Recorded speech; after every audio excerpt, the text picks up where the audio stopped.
A spinning kick whizzed through the air, missing the royal guard's face by mere centimeters. The tourists gasped collectively, eyes widening in disbelief. Cameras froze mid-shot, phones trembling in the hands of shocked spectators. My friends erupted in laughter, egging me on. "Come on, Tyler! Get closer! Betty doesn't even blink!" they shouted, their voices echoing off Buckingham Palace's famous stone walls. Encouraged by their enthusiasm, my heart surged with arrogant pride. After all, I'd faced tougher opponents in championship tournaments across America. What threat could a ceremonial British guard possibly pose? But I was wrong. Horribly, embarrassingly wrong. If you're enjoying this story so far, don't forget to hit subscribe and let us know where you're watching from in the comments. Earlier that day, gray clouds loomed over London, hinting at rain but mercifully withholding it. I'd just arrived in the city, excited to compete in my 5th international martial arts tournament. At 32, I had 3 world championship titles under my belt and owned several popular martial arts dojos scattered across California. The pride from my accomplishments often pushed my confidence dangerously close to arrogance. London was just another trophy to claim, another adventure to boast about. I never imagined my pride would be challenged so thoroughly, not in a ring, but by a silent soldier at a tourist hotspot. Buckingham Palace buzzed with activity. Tourists from all around the world gathered eagerly around the gates, snapping photos, hoping for a glimpse of royalty. In front stood the royal guards, silent, statuesque figures clad in striking red coats and towering black bearskin hats. Their disciplined stillness fascinated and amused visitors, especially foreigners like me, who often failed to understand the seriousness behind their stoic demeanor. Amidst them stood Corporal Ethan Harris, a 29-year-old soldier whose quiet professionalism masked a fierce history. Ethan wasn't merely a ceremonial figure.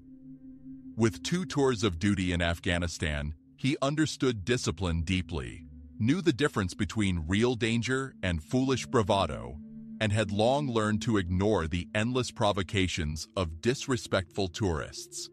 To visitors, he was a mysterious character in an iconic costume. To Ethan, his duty symbolized respect for tradition, history, and the values he swore to uphold. As I stood there, joking loudly with my friends, Ethan maintained his disciplined stare straight ahead, unresponsive and unyielding. But my ego, fueled by the laughter and attention of my friends, saw only an opportunity to showcase my martial arts prowess. I foolishly viewed the guard's silence as weakness, a dare waiting to be tested. I whispered to my friend Jacob, "Watch this. Let's give these people a real show." Jacob chuckled nervously, unsure but curious. He knew I rarely backed down from a challenge. Ignoring the roped boundary clearly set by palace security, I stepped boldly closer to Ethan, lifting my chin defiantly. The crowd quickly picked up on the tension. Phones appeared, filming every second. I smiled confidently, positioning myself in front of Ethan, mocking his rigid stance with exaggerated martial arts poses. Tourists laughed awkwardly, some shaking their heads in disapproval, whispering nervously, "He shouldn't be doing that." Their warnings fell on deaf ears.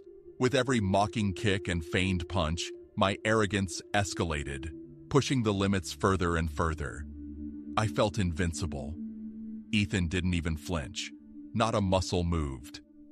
I misread his discipline for helplessness, fueling my bravado even more. In a moment of extreme recklessness, I aimed a spinning roundhouse kick towards him, intending to stop inches from his face as a final provocative flourish. Except this time, I miscalculated. My kick swept through the air, far too close. For the briefest instant, my heel brushed against Ethan's hat, sending the iconic bearskin flying onto the cobblestone path behind him. The crowd erupted in shocked gasps, followed by stunned silence. My heart nearly stopped beating, a wave of panic overtaking me as I realized I'd crossed a sacred line. Ethan's cold, unwavering eyes suddenly flicked toward me. In that instant, I felt something I'd rarely experienced: genuine fear. But before I could even apologize, before I could react, Ethan broke his silence. His voice echoed through the courtyard, powerful and authoritative. "Step back immediately." The words struck like lightning, freezing me in place. I could feel the weight of hundreds of eyes piercing into my back. My confident bravado crumbled instantly, replaced by an overwhelming sense of shame and embarrassment. I took a hesitant step backward, raising my hands apologetically. I'm sorry, man, I didn't mean..." My words stumbled clumsily out, but Ethan had already moved. With practiced precision, he retrieved his bearskin hat, carefully placed it back atop his head, and resumed his rigid posture. His discipline astounded me, humbling me deeply. I'd attempted to provoke and humiliate him, yet in mere seconds, he'd effortlessly demonstrated a dignity and strength I could only dream of possessing. Around us, murmurs spread rapidly. Tourists whispered about my disrespectful behavior, shaking their heads. "How dare he disrespect a soldier like that?" I overheard one older woman mutter, her voice sharp with disapproval. My cheeks burned, embarrassment flooding my entire body. I turned to my friends for support, but their eyes avoided mine.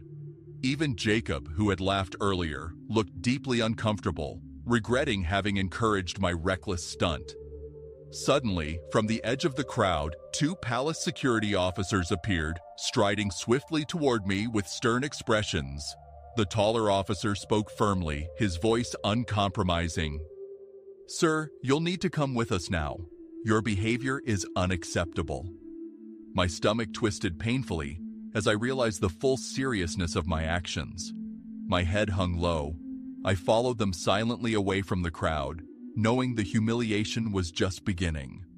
As I left, I glanced back one final time. Ethan stood unmoving, disciplined, and professional once again, as though nothing had happened. His quiet strength struck me deeply, making me painfully aware of my own immaturity and arrogance. In that moment, I learned a powerful lesson about respect, a lesson no martial arts championship could ever teach. But little did I know, this encounter was only the beginning of an unforgettable chain of events, one that would force me to confront my pride, reevaluate my values, and redefine who I truly wanted to become. Palace security officers escorted me away from the bustling crowd, their stern expressions clearly indicating that I had gone far beyond acceptable behavior. With each step, my shame deepened. My arrogant bravado, the overconfidence that had brought me fame back home, had completely evaporated. Now, in the looming shadow of Buckingham Palace, I felt smaller and weaker than ever. The whispers and murmurs from behind lingered in my ears, echoing with judgment and disapproval. The two officers guided me into a small security office near the palace grounds. As the heavy door clicked shut behind us, a tense silence filled the room. The taller officer, whose name badge read Officer Richardson, broke the quiet first. His voice was calm but stern, carrying a weight of authority that demanded respect. "Do you understand the seriousness of your actions today, sir?" I swallowed hard, embarrassment burning fiercely in my cheeks. "Yes, officer. I'm truly sorry. It was a mistake, a stupid joke. I never intended to actually..." My voice trailed off weakly. I found no words that could justify my disrespectful behavior. Richardson sighed deeply, shaking his head. "Every day, hundreds of tourists come here, most of them respectful and curious about British traditions. But every now and then, someone like you crosses the line. Do you realize those guards aren't actors? They aren't decorations. They're trained soldiers who deserve the same respect as any serviceman." I nodded solemnly, absorbing his words. Until today, I'd never seriously considered the men behind the iconic red uniforms. To me, they'd seemed part of the tourist spectacle, not real human beings with stories and sacrifices. Now, Standing humiliated in this small, sterile office, I finally understood the gravity of my ignorance. The officer looked at me steadily, gauging my sincerity. "This incident won't simply disappear. We'll need your identification and passport. I must inform you that we'll be filing a report. There may be legal implications." My stomach tightened further. Panic began to rise, a wave of anxiety I had rarely experienced. This was not how my visit to London was supposed to unfold. I'd planned to compete, to win another trophy, to return home celebrated, not humiliated or potentially facing charges. Reluctantly, I handed over my documents, my hands trembling slightly. After carefully noting my details, Officer Richardson continued, his voice slightly softer now, as if sensing my genuine regret. "I'll be honest with you, Mr. Reed. Your apology and behavior from here forward may influence what happens next. Understand?" I met his eyes directly, grateful for his candid advice. "Yes, I understand completely. I deeply regret my actions. Please believe me. I never intended any disrespect." He nodded once, satisfied, and left the room briefly, leaving me alone with the second officer. Silence returned, heavier than ever.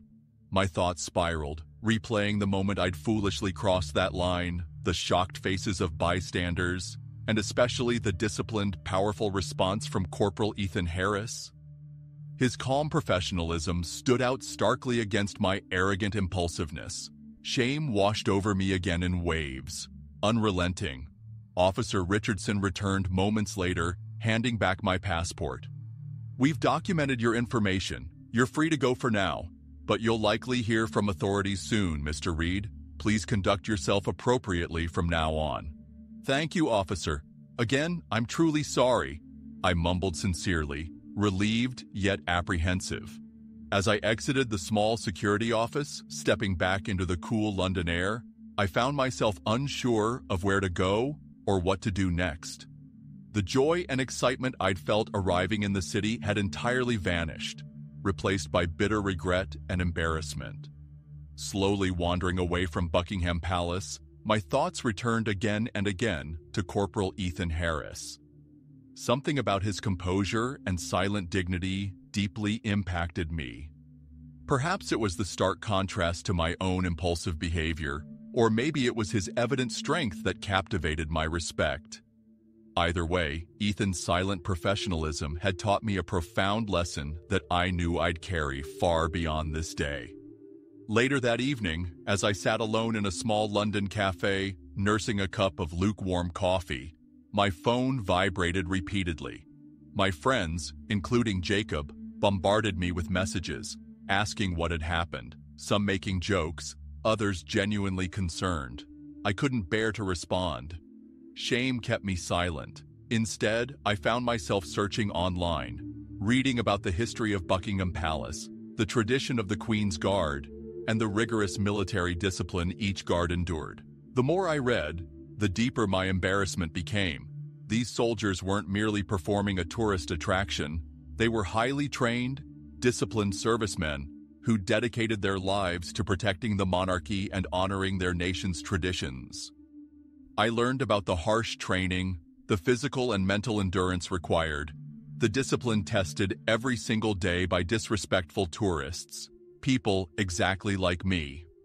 My reading eventually led me to Corporal Ethan Harris himself.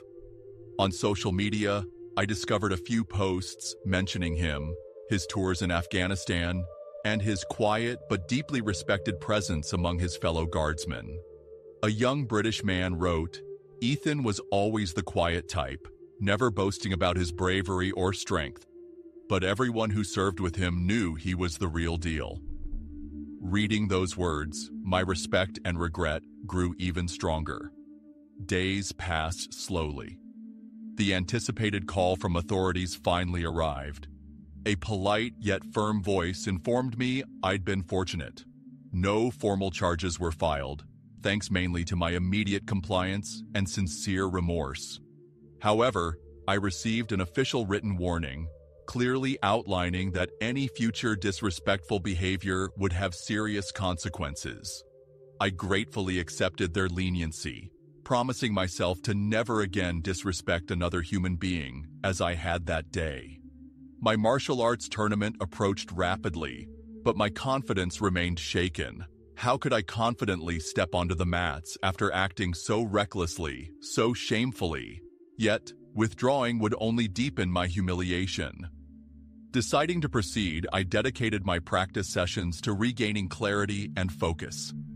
Every strike and kick reminded me of humility, respect, and discipline, the very traits I'd seen in Ethan Harris. Finally, tournament day arrived. The arena buzzed with excitement. International competitors warmed up enthusiastically. But when my name was announced, scattered whispers filled the arena. Clearly, the story of my disrespectful behavior had spread widely. My cheeks burned in embarrassment, but I forced myself forward, determined to face the consequences bravely. Just as I was about to step onto the mat, something in the crowd caught my eye. Near the back row, among countless spectators, stood a familiar face, calm, composed, silently watching. It was Corporal Ethan Harris. My heart skipped a beat. Why had he come? To watch me fail, or perhaps somehow to silently encourage my redemption? I had no answers, but his mere presence reignited something deep within me, a desire to prove myself worthy of respect, to display discipline and humility, to redeem the embarrassment I'd brought upon myself. Taking a deep breath, I stepped onto the mat, prepared to face both my opponent and the judgmental eyes of spectators. Little did I know, my journey toward redemption had only just begun. As I stood on the mat, the whispers of the audience faded into a dull hum. Every sound seemed muted, the roaring cheers of the crowd distant and muffled. I took a deep breath, centering my focus, determined to prove myself, not just to those watching, but especially to Ethan Harris, whose calm, disciplined gaze bore into me from afar. This tournament had transformed from a routine competition into a battle for personal redemption. My arrogance had cost me dearly, and now, under the heavy gaze of the man I had foolishly disrespected, I needed to reclaim my dignity. My first opponent was a skilled competitor from Germany, known for his precise technique and swift movements. As we bowed respectfully to each other, I could sense the audience holding its breath, waiting for the drama to unfold. News of my embarrassing incident had clearly reached the international martial arts community, and I knew all eyes were on me. My heart pounded fiercely.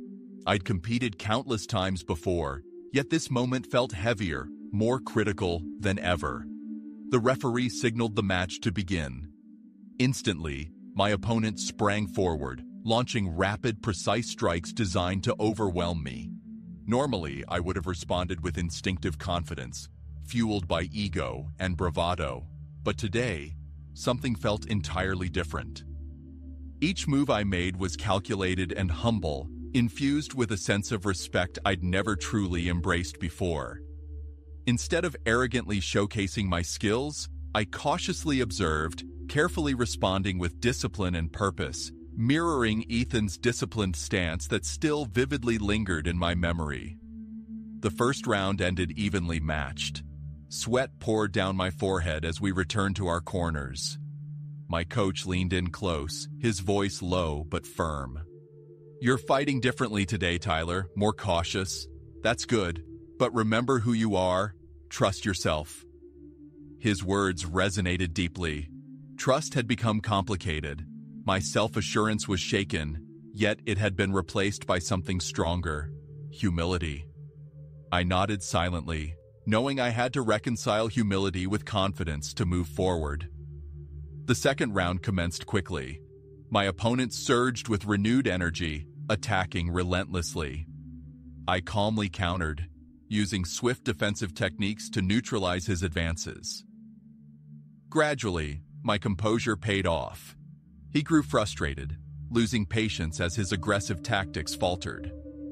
Seizing the moment, I executed a precise, controlled kick, gently scoring a critical point. The audience erupted into cheers.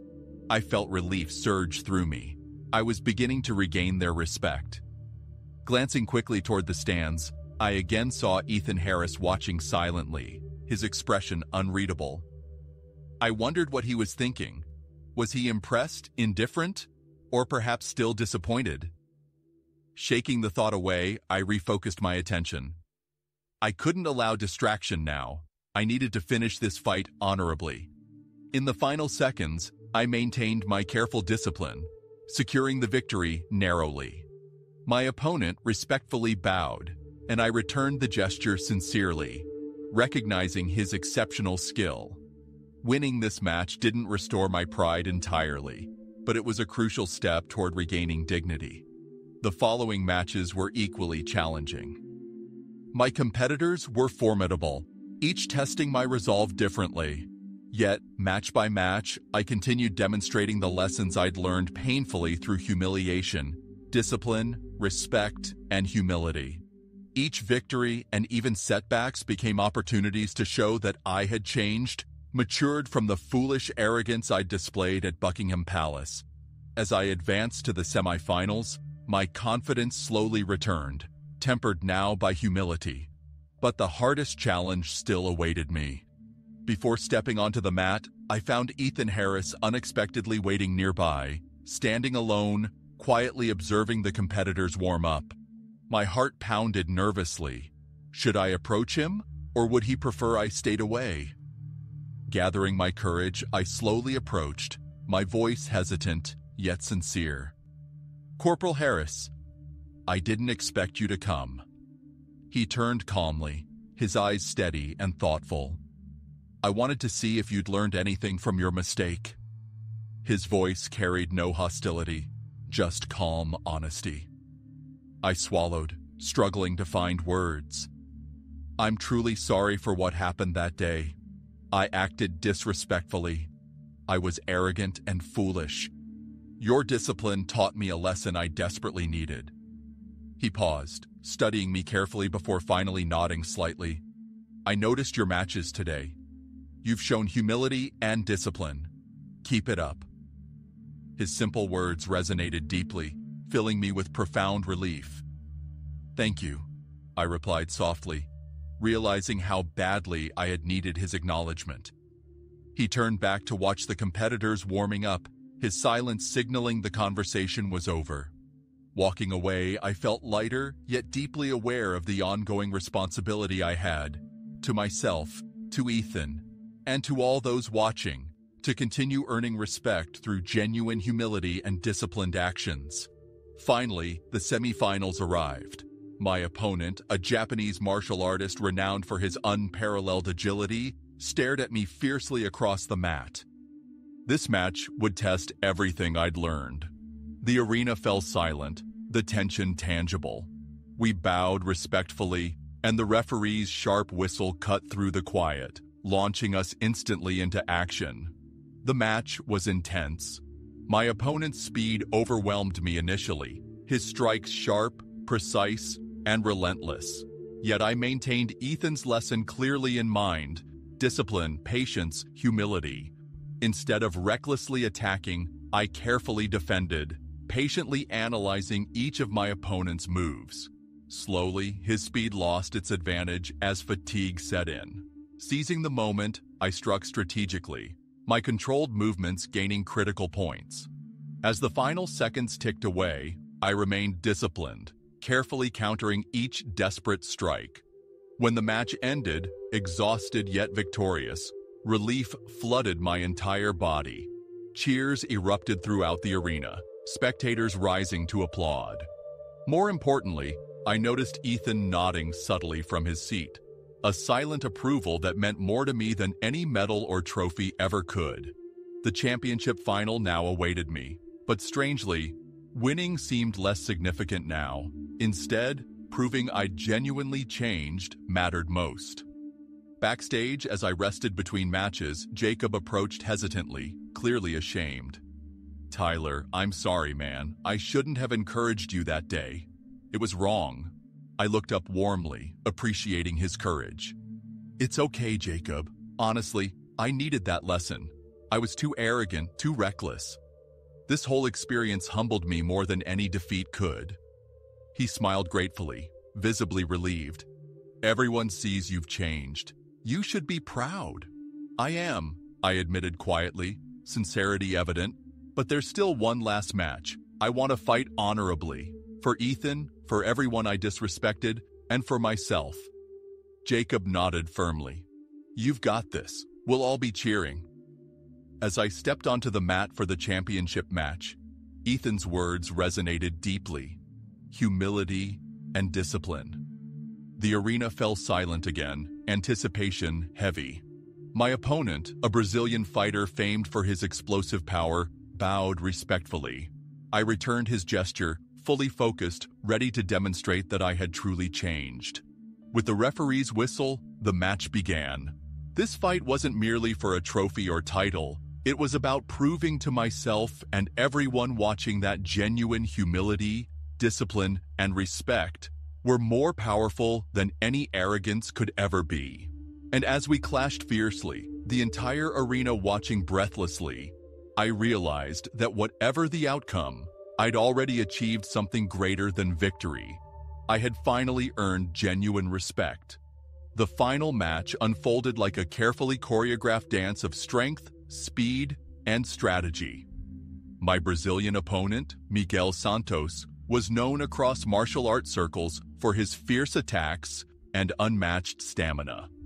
Standing opposite me, his eyes were focused and calm, carrying none of the arrogance that had once characterized my own presence. In Miguel, I saw the qualities I now aspired toward: confidence balanced with humility, aggression tempered by respect. Facing him was fitting. It felt like confronting the best possible version of myself. The arena lights seemed brighter now, every sound amplified. Thousands of spectators leaned forward, sensing something extraordinary was about to happen. The referee raised his hand high and then swiftly brought it down, signaling us to begin. Miguel exploded forward immediately, unleashing a flurry of rapid punches designed to test my defenses. I absorbed each strike carefully, staying calm, reminding myself constantly of Ethan's quiet strength, his steady resolve. Discipline, patience, humility. These words guided my every move. As Miguel pressed harder, I chose to remain defensive, carefully analyzing his fighting style. His aggression was controlled but relentless, every punch, kick, and strike strategically planned. Sweat dripped down my forehead, my breath steady yet strained. The first round ended without a clear winner. We bowed respectfully to each other, retreating to our corners. My coach placed a reassuring hand on my shoulder. "Tyler, you're doing great. Now it's time to show him and everyone what you're made of." The second round began fiercely. Miguel resumed his intense pace, pressing forward confidently. This time, I changed my strategy slightly, responding with sharp, precise counters, forcing him onto the defensive occasionally. Every exchange was a delicate balance, a test of not only skill, but character. Miguel matched my composure, showing respect through his precise technique. The fight gradually evolved into a mutual display of high-level martial artistry, far removed from mere ego-driven competition. During a brief pause, our eyes met, each acknowledging the other's skill. I felt profound gratitude toward Miguel. Without knowing it, he'd helped solidify my transformation from arrogance to respectful competitor.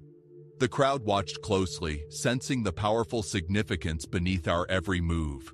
The third and final round began quickly, intensity escalating immediately. Miguel attacked passionately, desperate to secure victory, but my newfound calmness gave me clarity, allowing me to find subtle openings in his otherwise impenetrable defense. As the seconds ticked down, I took a carefully timed risk, delivering a precise, controlled, spinning kick. Exactly the move that had caused my humiliating incident with Ethan Harris days earlier. This time, however, my execution was flawless, my balance perfect. The kick landed cleanly, earning decisive points. The crowd erupted, electrified by the dramatic moment. When the match ended, Miguel and I embraced respectfully, genuine admiration passing silently between us. Regardless of the judge's decision, we both felt victorious, having shown true martial arts spirit, discipline, humility, and mutual respect. Then, holding my breath, I waited as the referee prepared to announce the winner. As my hand was raised in victory, cheers thundered through the arena. Yet, strangely, the feeling of triumph was muted within me. I felt pride, certainly, but it was now a quiet, grateful pride, vastly different from the arrogance I'd carried just days before. Glancing toward the stands, I saw Ethan Harris quietly applauding, his reserved smile communicating approval. That simple acknowledgement meant far more to me than the gold medal now placed around my neck. After the awards ceremony concluded, I sought Ethan out one final time. He stood calmly at the edge of the dispersing crowd, watching thoughtfully as I approached. "Congratulations, Tyler," he said quietly, extending his hand. I shook it firmly, sincerely grateful. "You showed genuine discipline today.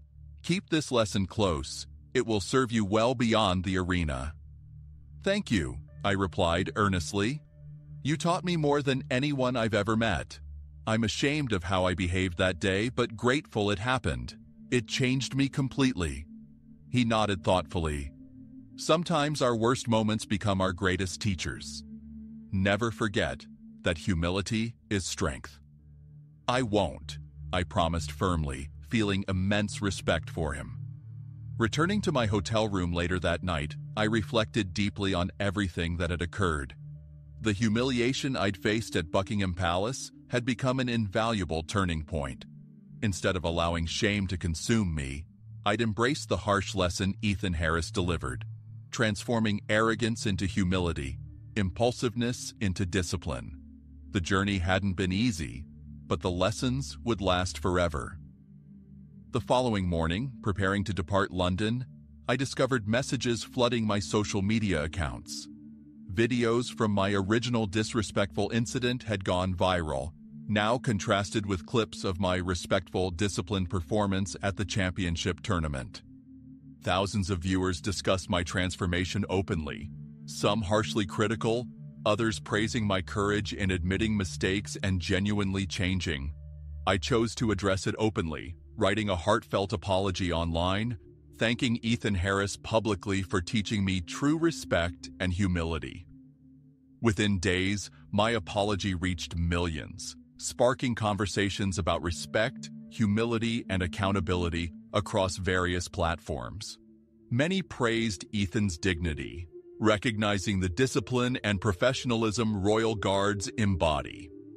Surprisingly, Buckingham Palace itself issued a statement emphasizing the importance of respecting traditions and servicemen, implicitly acknowledging my apology without naming me directly. Back home in California, I quickly realized my experience had forever changed how I taught martial arts. In my dojos, I prioritized humility, discipline, and respect above technical skill alone. Students responded enthusiastically, grateful for lessons that transcended physical training. Word spread rapidly, attracting many new students eager to learn genuine martial arts philosophy alongside technique. Months later, I received an unexpected letter from London. Opening it carefully, I discovered an invitation, officially from Buckingham Palace, to visit again as an honored guest. Initially stunned, I felt a powerful sense of redemption. The letter, written courteously, acknowledged my sincere growth and expressed appreciation for promoting discipline and humility internationally. Returning to London months later, standing again near Buckingham Palace, I saw a familiar figure approaching. Ethan Harris, now off-duty and casually dressed, smiled warmly as he greeted me. "Tyler, welcome back." "Thank you," I replied warmly. "I still owe you so much for what you taught me." "You earned this moment yourself," he said calmly, guiding me toward the palace gates.